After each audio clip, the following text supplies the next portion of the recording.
அவர் ஒருவரே நம்முடைய தேவன் என்று சொல்லி சமூகத்தில் நம்ம நம்ம தாழ்த்தி ஒப்பு கொடுப்போம். இந்த காலை வேளையில அவர் நம்மளை உயர்த்துவாராக, அவர் நம்முடைய கரங்களை பிடிப்பாராக, அவர் நம்மளை உற்சாகப்படுத்துவாராக. Thank you Lord. Hallelujah. நன்றி செலுத்துகிறோம். எல்லாரும் அப்படியே சோஸ்திரம் பண்ணும். கர்த்தரை நோக்கி பார், ஆண்டவரை நோக்கி பார். இம்மட்டும் நடத்தின எபினேசரே உமக்கு நன்றி என்று சொல்லி அவருக்கு நன்றி செலுத்துவோம். Thank you Lord. Hallelujah. Hallelujah. Hallelujah.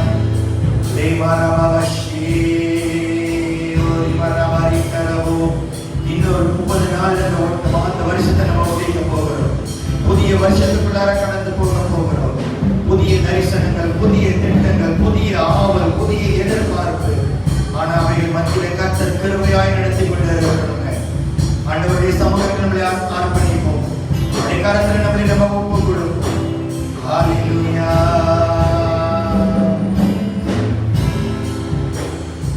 Thank you Lord. Hallelujah. Hallelujah. Glory Baba She. Hallelujah. நன்றி செலுத்துகிறோம் ஆண்டவரே. நன்றி செலுத்துகிறோம். நன்றி செலுத்துகிறோம். Amen. Amen. Amen. Amen. Oh hallelujah.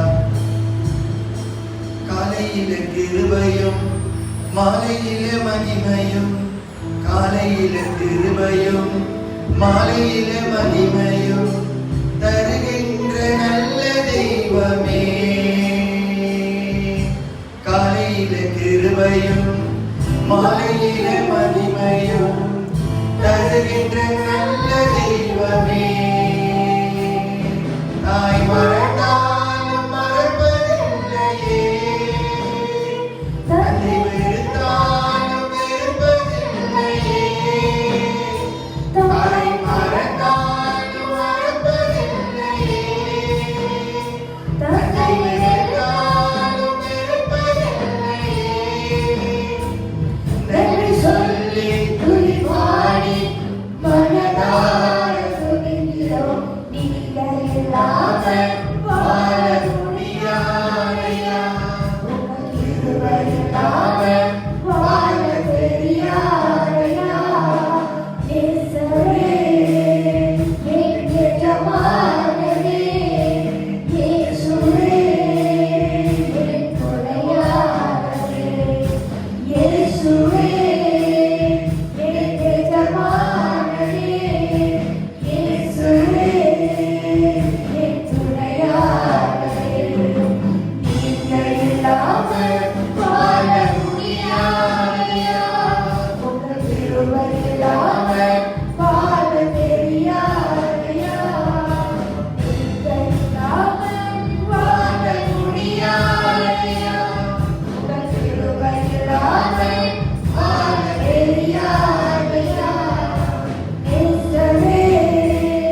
தொண்ணூத்தி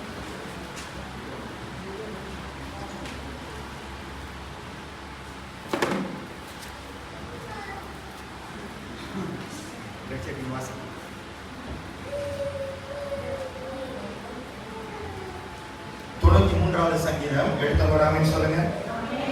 தேடி இருக்கிறவங்க யாராவது ஒரு அல்லேலூயா சொல்லுங்க. சங்கீதம் 93 கர்த்தர் ராஜரீகமா குறித்து அன்பு கொண்டிருக்கிறார். கர்த்தர் பர்வதத்தை அன்பு அவர்களை பச்சையாக கட்டி கொண்டிருக்கிறார். அதனால் பூச்சகரும் அசைக்கப்படாதபடி விலகியிருக்கிறது. உமது சிங்காசனம்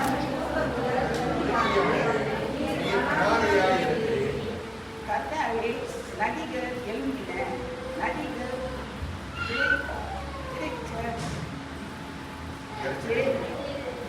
எழும்பின, நதிகள் அலை திரண்டு எழும்பின. திரளான கண்ணீர்களின் இரைச்சலை பார்க்கிறோம், சமுத்திரத்தின் வலிமையான அலைகளை பார்க்கிறோம். கர்த்தர் உன்னதத்திலே வல்லமை உள்ளவர். 5வது வசனம் எல்லாரும் சேர்ந்து வாசிப்போம். கர்த்தாவே, பரிசுத்தமானவரே,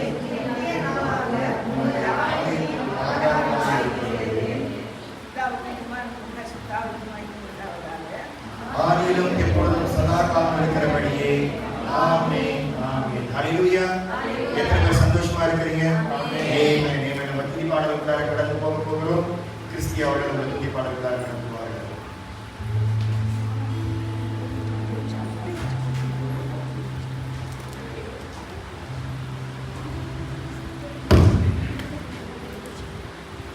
ஹல்லேலூயா. நம்ம தேவன் ஆராதிக்க இருக்கோம். ஆமென். ஜெபத்தோட ஆரம்பிக்கலாம். பரலோகத்தே நமக்கு நன்றி சொல்கிறோம் அப்பா. Thank you lord. Hallelujah, hallelujah. நன்றி நன்றி நன்றி நன்றி ஆப்பாட்டே. கொடான கூடி நன்றி ஆப்பாட்டே.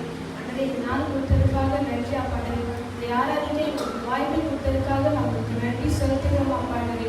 அன்றே வந்து பேர் பேராக கொடுத்த ஆசீர்வதியும் ஆப்பாட்டே. அன்றே அவங்க அற்புதத்தை காரணம் ஆப்பாட்டே. உச்சத்தால்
இந்த காலங்களில் தகப்பனே நாங்கள் ஆராதிக்கிறோம், துதிக்கிறோம். நீர் எங்களை வழிநடத்தி தாங்கிக் கொள்வீராக. இயேசுவின் நாமத்தை நன்றி சொல்லி ஜெபிக்கிறோம் நல்ல பிதாவே. ஆமென் ஆமென். ஒரு அல்லேலூயா சொல்லுங்க. அல்லேலூயா. சத்தமா ஒரு அல்லேலூயா. அல்லேலூயா. ஆமென். 1 ராஜாக்கள் 22வது அதிகாரத்தினுடைய வேதத்தை திருப்பிக் கொள்வோம். 1 King chapter 22. 1 ராஜாக்கள் 22வது அதிகாரம். 1 King chapter 22.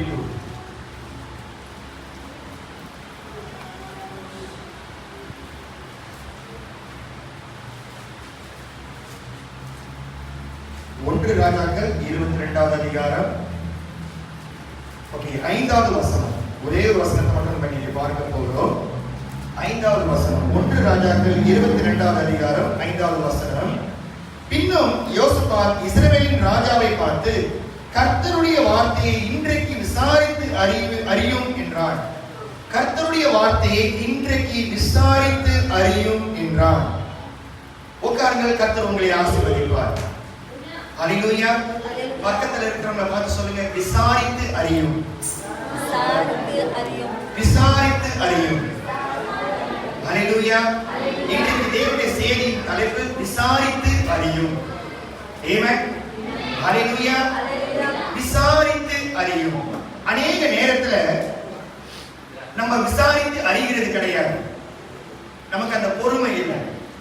உதாரணத்துக்கு வாலிப பிள்ளைகள், சரியா, அவங்களுடைய வாலிப நாட்கள்ல தங்களுக்கு துணையை தேடுவாங்க. ஒரு துணை வேணும் அப்படின்னு தேடும் பொழுது அவங்க என்ன செய்வாங்கன்னா, ஒரு பையனை பார்த்த உடனே, சங்கீதா விலியமை பார்த்த உடனே, ஏன் சங்கீதா இல்ல, விலியமோட சங்கீதா, விலியமை பார்த்த உடனே இவர் தான் பிரபுதேவா மாதிரி தாடியெல்லாம் வச்சிருக்கிறாரு, இவர் தான் எனக்கு உள்ளவர் அப்படின்னு சொல்லி உடனே மனசை பறி கொடுத்து அடுத்து என்ன செய்யலாம் எல்லாம் பேசி முடிச்சுட்டு அதுக்கு பெரும்பாலும் மாஸ்டர் பக்கத்துல நிப்பாங்க. மாஸ்டர், நான் திருமணம் பண்ணலாம்னு நினைக்கிறேன் அப்படின்னு வாங்க. ஓ, திருமணம் பண்ண போறீங்களா, உங்களுக்கு நல்ல மாப்பிள்ளை நான் பார்க்கறேன் அப்படின்னு சொல்லக்குள்ள சங்கீதா சொல்லுவாங்க, இல்ல நான் ஒருத்தரை பார்த்துட்டேன் பாஸ்டர், நீங்க ஆண்டவர்கிட்ட விசாரிங்க, ஆண்டவர்கிட்ட விசாரிங்க. இப்ப ஆண்டவர்கிட்ட விசாரிக்கிறேன். திடீர்னு ஆண்டவர் சொல்றாரு, வேணாம் வேணாம், வில்லியமுக்கு 2 கொம்பு இருக்கு, முட்டிடுவாரு. நான் சங்கீதாட்ட சொல்லக்குள்ள சங்கீதா என்ன சொல்லுவாங்க, ஐயோ பாஸ்டர் முடியாது பாஸ்டர், நாங்க ஒருத்தர் விரும்பிட்டோம். ஜெஸ்ஸி அவர் சொல்லிக்கலாம், இல்ல ஜெஸ்ஸினா பார்த்து திருமணம் பண்ணி வச்சாங்க.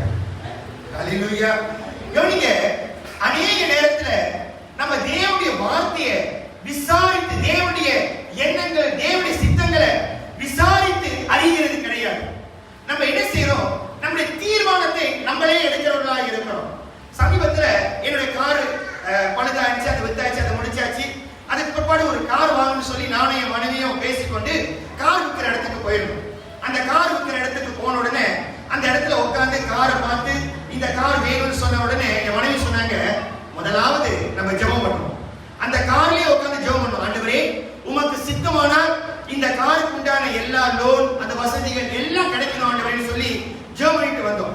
ஜெபம் பண்ணிட்டு வந்த பிற்பாடு என் மனைவி சொன்ன பிரகாரம், ஆண்டவருடைய சித்தத்தின் பிரகாரம் அந்த கார் எங்களுக்கு கிடைச்சது. அப்போ சித்தத்தை ஆராய்ந்து அறிய வேண்டியவர்களாக இருக்கிறோம். இந்த 22வது அதிகாரத்தை வாசிக்கும் பொழுது இஸ்ரவேல் ராஜா என்று சொல்லப்படுகிற ஆகாபுடைய நாட்களிலே ஒரு சம்பவம் நடக்கிறது. என்னவென்றால் 3 வருஷம் யுத்தம் இல்லை. இந்த இஸ்ரவேல் தேசம் அமைதியாக இருக்கிறது. இந்த அமைதியாக இருக்கிற இந்த காலகட்டத்தில் யூதாவின் ராஜாவாகிய யோசபாத் என்று சொல்லப்படுகிற ராஜா இந்த இஸ்ரவேல் ராஜாவுடைய இடத்துக்கு கடந்து வந்து இஸ்ரவேல் ராஜாவோடு அமர்ந்து இருக்கக்குள்ள இந்த இஸ்ரவேல் ராஜாவாகிய ஆகாப் சொல்றாரு, இந்த கிலியாத் என்று சொல்லப்படுகிற இந்த பட்டணம் அது சீரியா ராஜாவுடைய கையில இருக்கிறது, அது நம்மளுடைய பட்டணமா இருக்கிறது. இவ்வளவு நாள் அதை விட்டு வச்சிருந்தோம், இனி விடக்கூடாது, அது யுத்தத்தினால கைப்பிடிக்க வேண்டும் என்று சொல்லும் பொழுது இந்த இஸ்ரவேல் ராஜாவாகிய ஆகாப் யோசபாத் ராஜாவை பார்த்து கேட்கிறாரு, நீ என்னோடு கூட யுத்தத்திற்கு வருவாயா என்று சொல்லக்குள்ள இந்த ராஜா சொல்றாரு, நான் உம்முடையவன், அப்படின்னாக்கா நீ என்னுடைய இடத்துல இருக்கிற, நான் உன்னுடைய இடத்துல இருக்கிறேன், என் ஜனங்கள் உன்னுடைய ஜனங்கள், என்னுடைய குதிரைகள் உன்னுடைய குதிரைகள். அப்படின்னா யோசபாத் ராஜா சொல்றாரு, நான் ரெடியா இருக்கிற உன்னோடு கூட யுத்தம் பண்ணுகிறதற்கு. இந்த இஸ்ரவேல் ராஜாவாகிய ஆகாபு தேவனுடைய வார்த்தையின் பிரகாரம் நடக்கிற ஒரு மனுஷன் கிடையாது, தேவனுடைய வார்த்தைக்கு கீழ்ப்படிகிற ஒரு மனுஷன் கிடையாது. இந்த ஆகாபை குறித்து எலியா அநேக தீர்க்க தரிசனங்கள், அநேக காரியங்கள் எதிராய் பேசினதாய் காணப்படுகிறது. இந்த ஆகாப் என்று சொல்லப்படுகிற இந்த ராஜா தோப்பு விக்கிற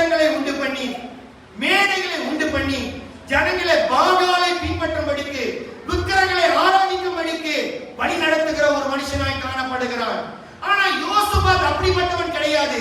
யோசபாத்துடைய இருதயத்துல தாவீதை போல எனக்கு ஒரு தேவன் இருக்கிறாரு, அந்த தேவனை விசாரித்துதான காரியங்களை செய்வேன் என்று சொல்லி ஒரு அழகிய சொல்லுங்க பாப்போம். தாவீதுடைய நாட்டில் ஒரு சம்பவம் நடக்குது. தாவீது தன்னுடைய குடும்பத்தார் எல்லாத்தையும் இழந்து போறாரு. எல்லாம் கைப்பிடிக்கப்பட்டது. எல்லாம் போகும் பொழுது இந்த தாவீது தேவனை விசாரித்து, ஆண்டவரே நான் யுத்தத்திற்கு போலாமா, நான் போனா இந்த இடத்துல இருக்கிற ஜனங்கள் அப்படின்னா என்னுடைய குடும்பத்தாரை நான் மீட்டு கொண்டு வருவேனா அப்படின்னு தேவனை பார்த்து விசாரிக்கும் பொழுது ஆண்டவர் சொல்றாரு, நீ போ, உன்னோடு கூட நான் இருப்பேன். அல்லேலூயா. அப்ப விசாரிக்கணும், தேவனுடைய வார்த்தையை விசாரித்து அறிந்து கொள்ளணும் நம்முடைய வாழ்க்கையில கர்த்தர் என்ன வைத்திருக்கிறார். இந்த 11வது மாதம் 21ஆம் தேதிக்குள்ள நம்ம கடந்து வந்திருக்கிறோம். இன்னும் 9 நாள்ல இந்த மாசம் முடிய போகிறது. அதற்கு பிற்பாடு நம்ம பண்டிகை நாட்களுக்குள்ளார கடந்து போகிறோம். 12வது மாதத்தை முடிக்க போகிறோம். புதிய வருஷம் வரும் பொழுது எல்லாரும் சொல்லுவாங்க, ஒரு விஷன் நமக்கு வேணும், ஒரு தரிசனம் நமக்கு வேணும். இந்த தரிசனத்தை யார் கொண்டு வரணும்? தேவனுடைய சமூகத்திலிருந்து விசாரித்து அறிந்து கொண்டு அந்த தேவனுடைய வார்த்தையை பெற்றுக்கொண்டு நம்முடைய வாழ்க்கையில நமக்கு வைத்திருக்கிற தரிசனத்தோடு இணைய வைத்து அந்த தரிசனத்தோடு வாழ வேண்டியவர்களாக இருக்கிறோம். ஒரு அல்லேலூயா சொல்லுங்க. நிற்பதும் நிர்மூலம் ஆகாது இருப்பதும் சுத்த கிருபை. not by might, not by power, but by the Spirit says the Lord. பலத்தினாலும் அல்ல, பராக்கிரமத்தினாலும் அல்ல, கர்த்தருடைய ஆவியினாலே ஆகும் என்று வசனம் சொல்லுகிறது. அப்ப அந்த வசனத்தை ஆராய்ந்து அறிந்து கொள்ள வேண்டியவர்களாக இருக்கிறோம். தேவனுடைய சமூகத்துல விசாரித்து அறியும்படிக்கு உடனே யோசபாத் சொன்ன உடனே இந்த இஸ்ரவேல் ராஜாவாகிய ஆகாப் என்ன சொல்றாரு, 400 தீர்க்கதரிசிகளை கூப்பிட்டு இந்த 400 தீர்க்கதரிசிகள் 400 prophets என்ன செய்றாங்க? தீர்க்கதரிசனம் சொல்றாங்க. என்ன சொல்றாங்க? ஆகாபை பார்த்து, இஸ்ரவேல் ராஜாவை பார்த்து, நீ யுத்தத்திற்கு போ, நீ ஜெயம் கொள்வாய், நீ யுத்தத்துல ஜெயத்தோடு வீடு திரும்பி வருவாய் என்று சொல்லி. ஆனா யோசபாத்துக்கு தெரியும், இல்ல இது தீர்க்க தரிசனம் இல்ல, இது தேவனுடைய வாயிலிருந்து வருகிற வார்த்தை இல்ல. நான் ஆராதிக்கிற தேவன் அவர் என் கூட பேசும் பொழுது அந்த சத்தம் வித்தியாசமா இருக்கும். அவர் வார்த்தையை கொடுக்கக்குள்ள அந்த வார்த்தை ரொம்ப வித்தியாசமா இருக்கும். நான் ஆராதிக்கிற தேவன் அவர் பேசினார்னா எப்படி இருக்கும்? இப்ப கொஞ்ச நேரத்துக்கு முன்னாடி நம்ம சங்கீதத்தை வாசிச்சோம்ல, பெரு வெள்ளத்தின் இரைச்சலை போல, தண்ணீரின் சத்தத்தை போல ஆண்டவர் பேசினார்னா நிச்சயமா அதுல ஏதாவது ஒரு மறைபொருள் இருக்கும். இந்த 400 தீர்க்கதரிசி சொல்லுகிற தீர்க்க தரிசனம் சரியில்லை. இந்த 400 தீர்க்கதரிசி சொன்ன தீர்க்க தரிசனம் நிறைவேற போவது கிடையாது. இது தீர்க்க தரிசனம் அல்ல, இவர்கள் தீர்க்க தரிசனம் அல்ல. ஆனாலும் நான் ஆராதிக்கிற தேவன் நிச்சயமாக இந்த பட்டணத்துல ஒரு தீர்க்கதரிசியை வைத்திருப்பார். அல்லேலூயா. அதுல ஒரு தீர்க்கதரிசி இரும்பினால செய்யப்பட்ட கொம்பை கொண்டு வந்து வச்சிட்டு அவர் சொல்றாரு, இந்த கொம்பின் மூலமாக நீ போய் யுத்தத்திற்கு போய் அந்த சமாரியா சீரியா ராஜாவுடைய கண்களை நோண்டுவா என்று சொல்லி. இப்ப யோசபாத் சொல்றாரு, இல்ல இதெல்லாம் முடியாது, வேற யாரும் இல்லையா, வேற யாரும் இல்லையா ஆராய்ந்து அறிகிறதற்கு, கர்த்தருடைய வார்த்தையை பலமாய் பெற்றுக் கொள்ளுகிறதற்கு, கர்த்தருடைய வார்த்தை இதுதான் என்று உறுதியா சொல்லுகிறதற்கு வேற யாராவது இருக்கிறாங்களா? உடனே ஆகாப் சொல்றாரு, இன்னொரு மனுஷன் இருக்கிறான். அவன் சரியான தீர்க்க தரிசனம் சொல்ல மாட்டான். சரியான தீர்க்க தரிசனம் சொல்ல மாட்டான். அவன் எப்பொழுதுமே எனக்கு விரோதமா தான் பேசுவான். மில்காயா என்று சொல்லப்படுகிற ஒரு தீர்க்கதரிசி இருக்கிறான். அந்த தீர்க்கதரிசி வந்தாலே எனக்கு அவனை பிடிக்காது. வசனம் அப்படிதான் சொல்லுது. ராஜா சொல்றான், எனக்கு அவனை பிடிக்காது. அவன் சரியான தீர்க்கதரிசனம் சொல்ல மாட்டான். ஒரு இடத்துக்கு ஊழியத்துக்கு போயிருக்கு. ஊழியத்துக்கு போகல சில நேரத்தில் கர்த்தர் காரியங்களை வெளிப்படுத்தும் பொழுது நான் வெளிப்படுத்துவேன், கர்த்தர் இதை சொல்றாரு அப்படின்னு. அப்ப ஒரு சகோதரர் அவருடைய கூட்டாளி ஒரு 5 பேரை கூட்டிட்டு வந்திருக்காரு. அதுல கேங்ஸ்டருங்க இருந்தாங்க. இப்பதான் சிறைச்சாலையிலிருந்து வெளியே வந்தவங்க. அப்போ அந்த பையனுக்கு ஜெபிக்கக்குள்ள நான் சொன்னேன், ஐயா உங்க தலையில கையை வச்சோன்னே ஆண்டவர் 2 காரியத்தை காண்பிக்கிறார். ஒண்ணு, நான் ஒரு புல்லட் அப்படின்னா ஒரு தோட்டா, துப்பாக்கி தோட்டா பார்க்கிறேன். 2வது ஒரு விலங்கு, கைக்கு விலங்கு வருது, ஹெங்கா பார்க்கிறேன் யான்னு சொன்னேன். உடனே அவர் சொன்னாரு, பாஸ்டர் நான் இப்பதான் பாஸ்டர் எல்லாத்தையும் விட்டுட்டு ஜெயில இருந்து வெளியே வந்திருக்கிறேன், இப்பதான் விடுதலை ஆயிருக்கிறேன். என் கூட்டாளி உங்களை கூட்டிட்டு உங்ககிட்ட கூட்டிட்டு வந்தார் ஜெபிக்கிறதுக்கு. நான் மறுபடியும் தலையில கை வைக்கிறேன், மறுபடியும் அதை தான் பார்க்கிறேன். அப்ப நான் சொன்னேன், ஒருவேளை இது உங்களுக்கு இப்ப வரப்போகிறதா இருக்கிறது, ஜாக்கிரதையா இருங்க. 3 மாசம் கழிச்சு அவருடைய நண்பர் என்ன சொன்னாரு, பாஸ்டர் அவர் மறுபடியும் பழைய வேலைக்கு போனாரு, இப்ப மறுபடியும் உள்ளுக்குள்ள உட்கார்ந்து இருக்கிறாரு. ஆண்டவர் வெளிப்படுத்தும் பொழுது சிலருக்கு என்னுடைய தீர்க்க தரிசனம் ஆண்டவர் பேசும் பொழுது அவங்களுக்கு பயமா இருக்கும், கிட்ட வரமாட்டாங்க,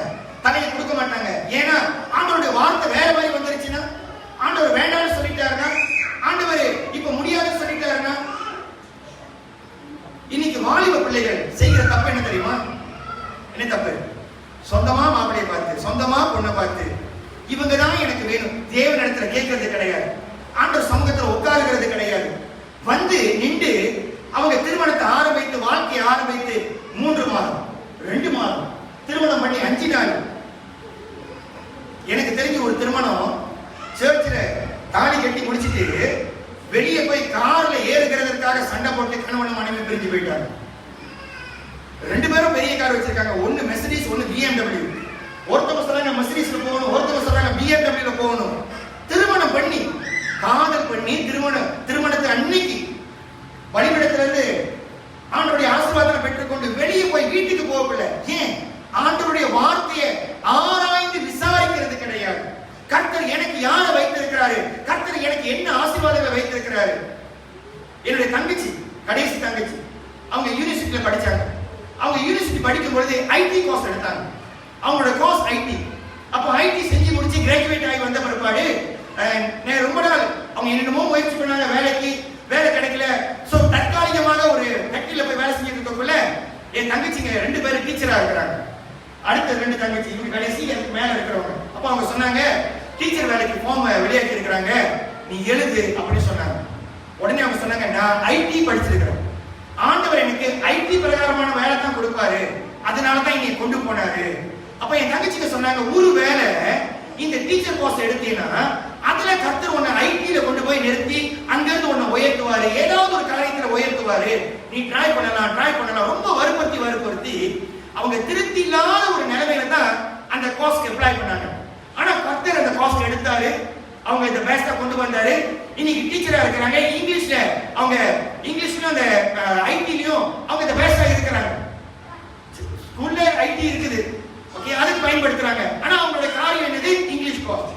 கர்த்தர் எங்க உயர்த்தணும்னு நினைக்கிறாரோ, பலையாமத்தை ஆண்டவர் பேசுறதுக்கு கழுதையை கொண்டு வந்தார். கழுதை பேசுனுச்சு, ஏன்டா நீ போட்டு இப்படி அடிக்கிற, நான் உன்னை என்ன பண்ணினேன், ஏன் இப்படி நீ துன்பப்படுத்துற அப்படின்னு. அவன் சொல்றான், இதுவரைக்கும் நீ இப்படி செஞ்சதில்ல, ஆனா இந்த முறை நீ இப்படி செய்யற. கழுதை பேசுறது அவனுக்கு தெரியல, அவன் கழுதை கிட்ட பேசிக் கொண்டு இருக்கிறான். தேவனுடைய வார்த்தைய அன்பான கர்த்தருடைய பிள்ளைகளே, நம்ம புதிய வருஷத்துக்குள்ளார போக போறோம். அடுத்த மாதத்தை முடிச்சு நமக்கு ஒரு புதிய தரிசனம் வரப்போகிறது, புதிய திட்டம் வரப்போகிறது. அப்போ அந்த புதிய திட்டம், புதிய தரிசனத்துக்குள்ளார போகணும்னா நம்ம தேவனுடைய வார்த்தையை ஆராய்ந்து அறிந்து கொள்ளுகிறதற்கு நம்ம தேவனோடு நெருங்க வேண்டியவர்களாக இருக்கிறோம். அல்லேலூயா சொல்லுங்க. அல்லேலூயா. இந்த மீகா தீர்க்கதரிசியை கூட்டிட்டு வரக்குள்ள அரண்மனையில இருக்கிற அதிகாரி போய் சொல்றாரு, அங்க 400 தீர்க்கதரிசி இருக்கிறானுங்க, நீ போய் அங்க தீர்க்கதரிசனம் சொல்லக்குள்ள 400 பேரை சொல்றாங்க, நீ யுத்தத்துல போய் ஜெயம் கொண்டுருவ, நீ ஜெயிப்பேன்னு நீ அதே மாதிரி சொல்லு அப்படின்னு சொல்ற. இவன் சொல்றான், ஆண்டவர் எனக்கு எதை கொடுக்கிறாரோ அதை தவிர வேற ஒண்ணுத்தையும் நான் சொல்ல மாட்டேன். ஆண்டவர் எனக்கு கொடுக்கிற வார்த்தையை தவிர நான் வேற ஒன்றையும் சொல்ல மாட்டேன்.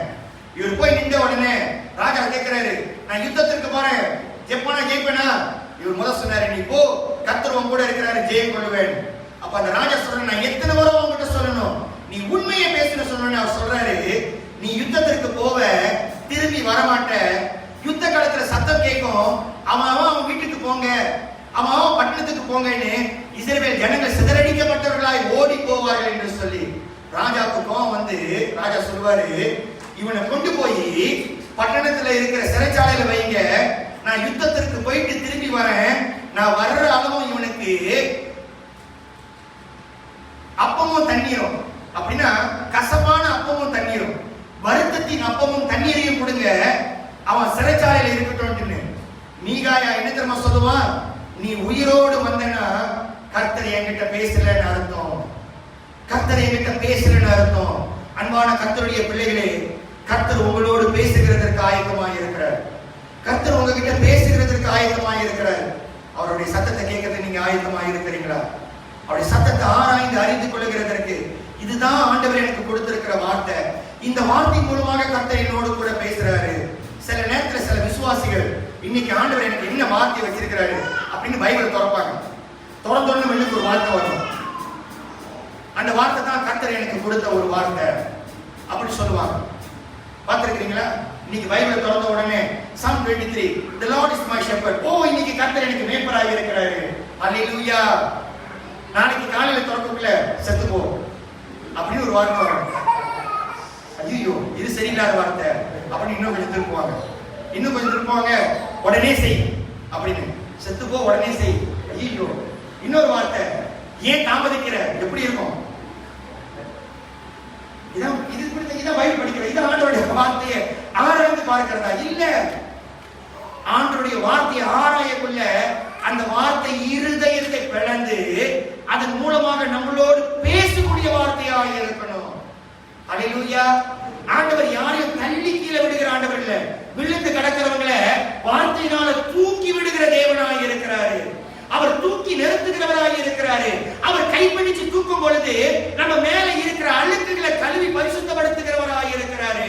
அந்த வார்த்தை கழுவி பரிசுத்தப்படுத்த வேண்டுமானால், அவர் நம்மளை சுத்திகரிக்க வேண்டுமானால், நம்ம அவரோடு இணைந்து இருக்க வேண்டியவர்களாக இருக்கிறோம். அல்லேலூயா. எந்த மரம் தோட்டத்தில் இணையாமல் இருக்குதோ, காட்டில் இருக்குதோ, அது சரியான கனி கொடுக்க முடியாது. தோட்டத்தில் இருக்கிற மரம், வேலைக்காரனால பாதுகாக்கப்படுகிற மரம் தான் கனி கொடுக்க முடியும். அந்த கனி எப்படி வரும்னா, அந்த கிளையான அந்த மரத்தோடு இணைந்து இருக்கணும். அதனால தான் இயேசு கிறிஸ்து சொல்றாரு, நான் திராட்சை செடியாக இருக்கிறேன், நீங்களோ கொடிகளாக இருக்கிறீர்கள், என்னோடு இணைந்திருக்கும் பொழுதுதான் உங்களால கனி கொடுக்க முடியும். அன்பான கர்த்தருடைய பிள்ளைகளே, இந்த ஞாயிற்றுக்கிழமை, இந்த ஞாயிறுல நம்ம ஆராய்ந்து பண்ணி பார்ப்போம். எத்தனை முறை ஆண்டவருடைய சித்தத்தை நம்ம கேட்டு செஞ்சிருக்கிறோம்? யாராவது ஆண்டவருடைய சித்தத்தை அறிந்து கொள்ள முடியுமா? இதுதான் ஆண்டவர் எனக்கு வைத்திருக்கிற சித்தம் அப்படின்னு அறிந்து கொள்ள முடியுமா? ரொம்ப கஷ்டம்.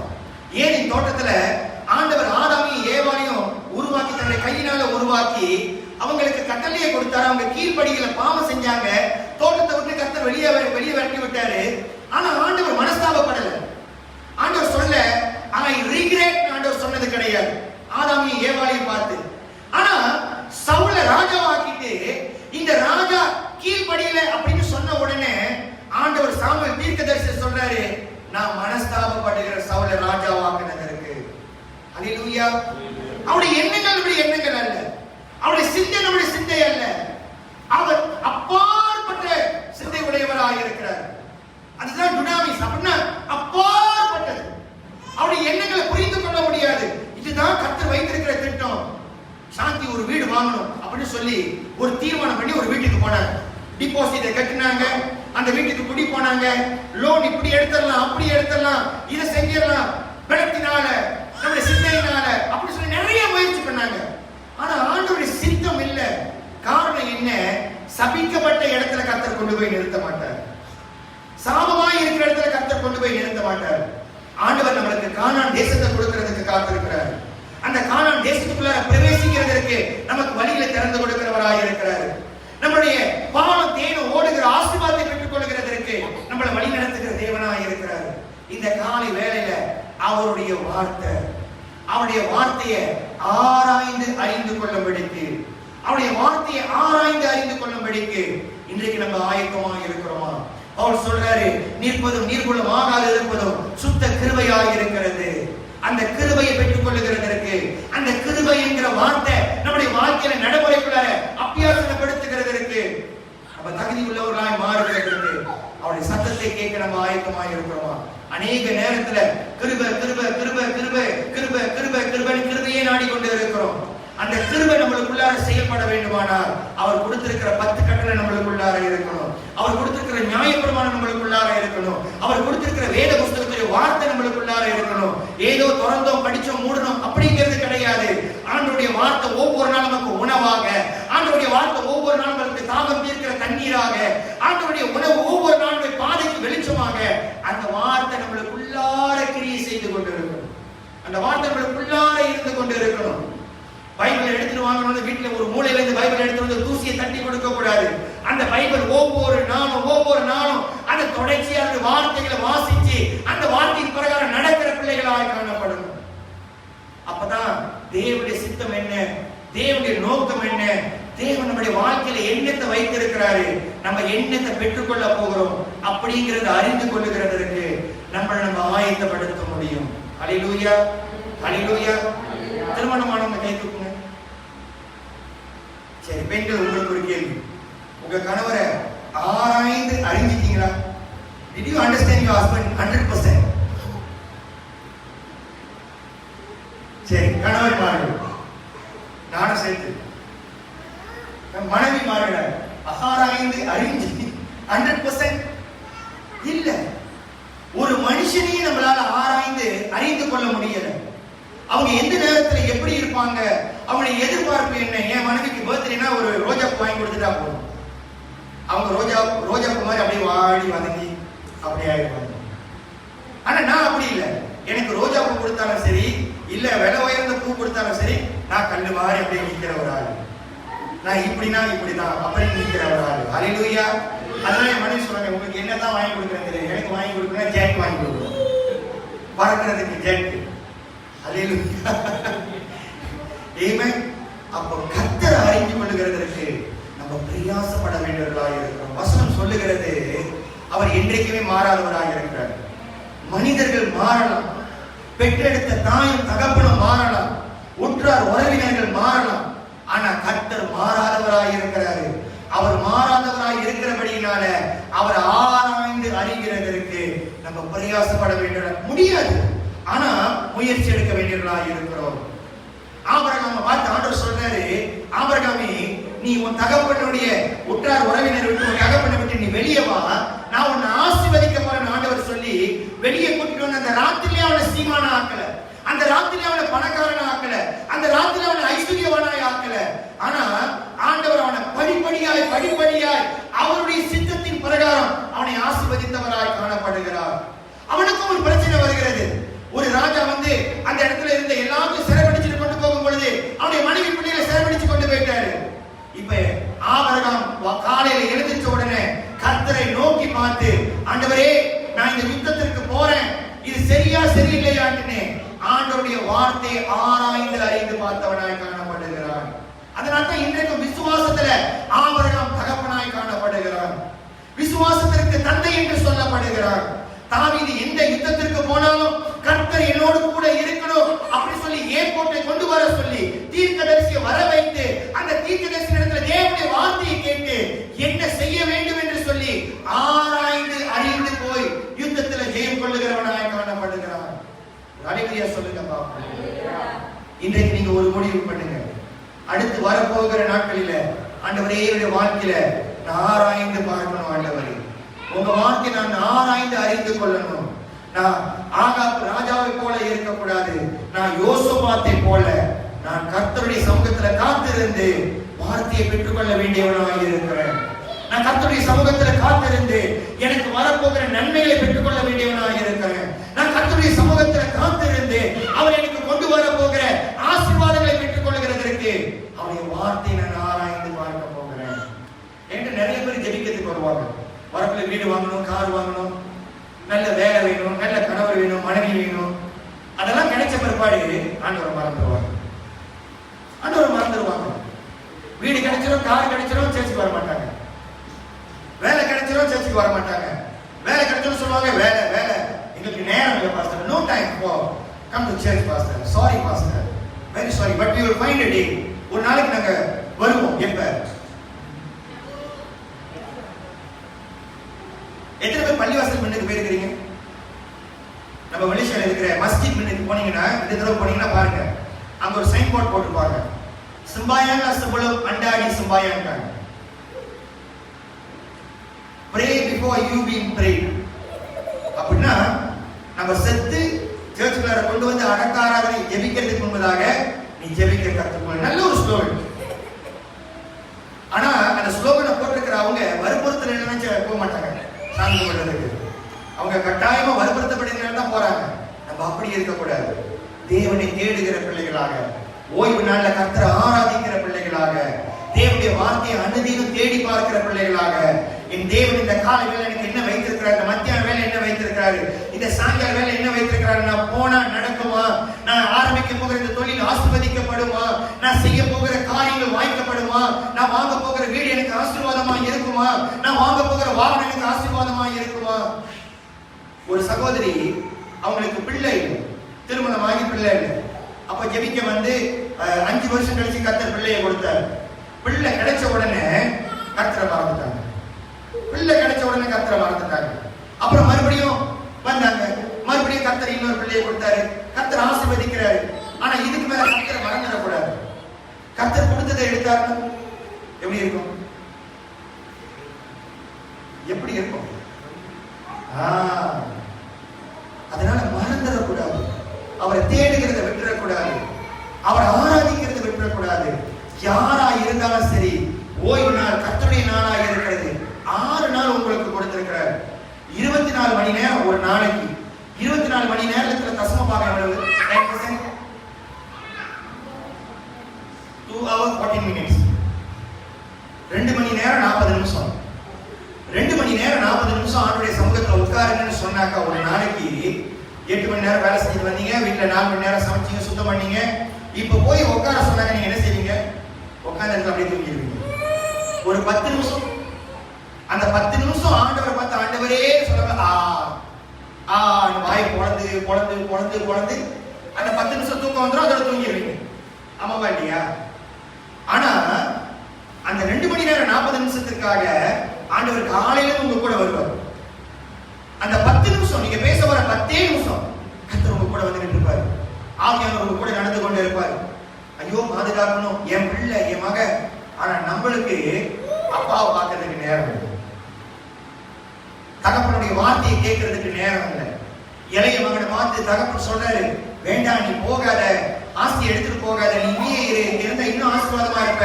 இல்ல இல்ல இல்ல இல்ல, நான் இங்க இருந்தா முடியாது, நான் இங்க இருந்தா முடியாது அப்படின்னு சொல்லி அப்பாவுடைய ஆஸ்தியை வாங்கிட்டு போய் எல்லாத்தையும் இழந்த பிற்பாடு, நான் எங்க அப்பாவுடைய பேச்சு கேட்டிருந்தேன், நல்லா இருந்திருப்பேன். இந்த காலையில அப்பாவுடைய சத்தத்தை கேட்கறதற்கு நம்ம ஆயுதப்படுத்துவோமா? அந்த வார்த்தையை ஆராய்ந்து பார்க்கிறதற்கு, தேவன் வைத்திருக்கிற நன்மையை பெற்றுக் கொள்ளுகிறதற்கு நம்ம முதலாவதாக நம்ம சரிப்படுத்தி அவர் சமூகத்துல எழுந்து நிற்போமா? அப்படியே எல்லாரும் கொஞ்ச நேரம் எழுந்து நின்று எண்ணங்கள் ஏக்கங்கள் எல்லாம் எல்லாமே அறிந்திருக்கின்றே சொல்வோம். எண்ணங்கள் ஏக்கங்கள் எல்லாம் எல்லாமே அறிந்திருக்கின்றே.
கடவுளை உருவாக்கினவர், இம்மட்டம் நடத்தி கொண்டே இருக்கிறவர், இன்றைக்கு உங்கள் ஆராய்ந்து அறிந்திருக்கிறவராய் இருக்கிறவர். உங்களுடைய எண்ணங்கள் என்ன, உங்களுடைய ஏக்கங்கள் என்ன, உங்களுடைய திட்டங்கள் என்ன, உங்களுடைய பிரச்சனை என்ன, உங்களுடைய வியாதி என்ன, உங்களுடைய பசி என்ன, உங்களுடைய தாகம் என்ன என்று சொல்லி உங்களை ஆராய்ந்து வைத்திருக்கிறவர். அவர் ஆராய்கிறதற்கு, அவரை அறிந்து கொள்ளுகிறதற்கு இந்த காலை வேளையில உங்களை சரிபடுத்தி, ஓ ஹalleluya லே மரபபபஷே ஓ ரிமரபரி கரபோ ஹந்தவரியரபோஷே ஹalleluya. இங்க வந்திருக்கிற ஒருத்தர் ஆவியானவர் சொல்றாரு, நீங்க என்னைக்கோ செத்து போயிருக்கணும். ஒரு தீர்மானம், ஒரு பிரச்சனை, ஒரு விபத்து, என்னைக்கோ செத்து போயிருக்கணும். ஆனா உங்களை ஆராய்ந்து அறிந்தவர், அவருடைய உள்ளங்கையில வரைந்து வைத்தவர், உங்களை தாங்கி ஆபத்தின் மத்தியில், பிரச்சனையின் மத்தியில், மரணத்தின் மத்தியில இருந்து உங்களை வெளியே கொண்டு வந்து இந்த காலை வேளையில் அவருடைய சமூகத்தில் வைத்திருக்கிறாரு. எத்தனை பேர் உங்களுக்கு எதிர்ப்பாய் வந்தாங்க, நீ எப்படி நிக்கிற நான் பார்க்கிறேன்னு சொல்லி எத்தனை பேர் உங்களுக்கு விரோதமாய் எழும்பினாங்க, எத்தனை மந்திர காரியங்கள் உங்களுக்கு விரோதமாய் உருவாக்கப்பட்டது. ஆனாலும் உலகத்தில் இருக்கிற அவனை பார்க்கிறோம். இதோ நான் ஆராதிக்கிற தேவன் பெரியவராய் இருக்கிறபடினால அந்த பெரிய தேவன் உங்க மத்தியில கடந்து வந்து இன்றைக்கும் உங்களை தாங்கி கொண்டு இருக்கிறார். ஓ ஹalleluya, glory glory glory glory glory glory glory glory. Thank you Lord. Glory makaraboshe. யோசிச்சு பாருங்க, உங்களை நீங்க ஆராய்ந்து பாருங்க. இப்ப தேவனை ஆராய்ந்து பார்க்க வேணும், அவருடைய வார்த்தை ஆராய்ந்து பார்க்க வேணும். ஆனா அவர் உங்களுக்கு என்ன செஞ்சிருக்கிறார், என்ன அற்புதங்கள் செய்திருக்கிறார்.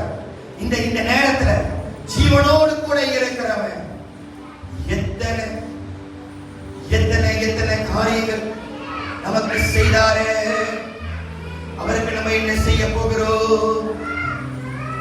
ஓ ஹalleluya, hallelujah, holy holy holy holy holy holy holy holy holy holy holy holy holy holy holy. அவர் பரிசுத்தர் பரிசுத்தர் பரிசுத்தர் பரிசுத்தர் பரிசுத்தர் பரிசுத்தரே, பரலோக ராஜாவே. ஓ நாங்க ஆராதிக்கிறவர், நாங்க ஆராதிக்கிற தெய்வம் நீர் பரிசுத்தர். Thank you Lord.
இருக்கிறவர்.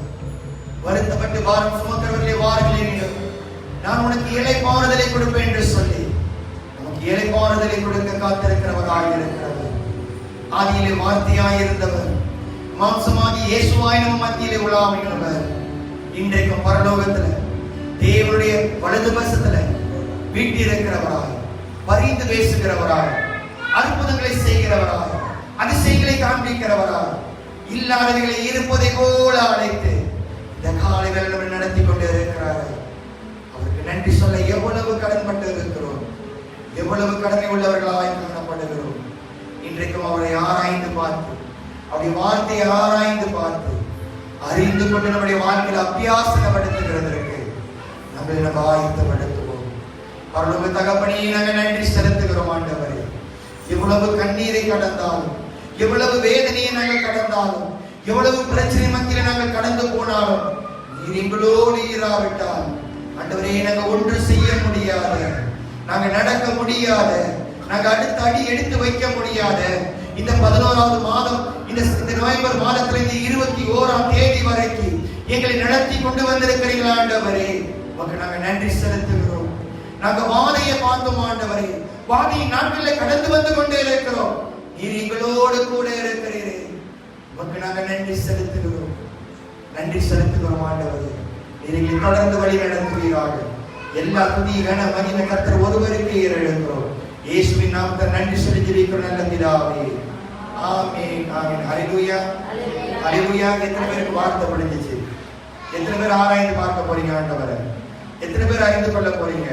நீங்க ஒரு தீர்மானம் எடுக்க வேண்டியவர்களாக இருக்கிறீங்க. ஹல்லேலூயா ஹல்லேலூயா. ஆமென். அவர் நல்லவராக இருக்கிறார். அன்பான கர்த்தருடைய பிள்ளைகளே, மறந்துடாதீங்க, கர்த்தர் உங்களை ஆசீர்வதிப்பார். நீங்க இருக்கிற இடத்துல கர்த்தரை தேடுங்க, கர்த்தரை பற்றி கொள்ளுங்க. அவருடைய கரம் உங்க கரத்தை பிடிக்கிறதுக்கு ஒப்புக் கொடுங்க. அவர் நிச்சயமாய் உங்களை நடத்துவார். இந்த வாதை நாட்களிலும் இந்த பிரச்சனை மத்தியிலும் நம்மளை காத்து வழிநடத்தி கொண்டு இருக்கிற தேவன் இனியும் நடத்துவார். ஆமென். கீதா ஜாகா கீதா, நம்ம பாதுகாத்துக் கொள்வோம். கர்த்தர் உங்களை பாதுகாப்பார். ஆமென். God bless you.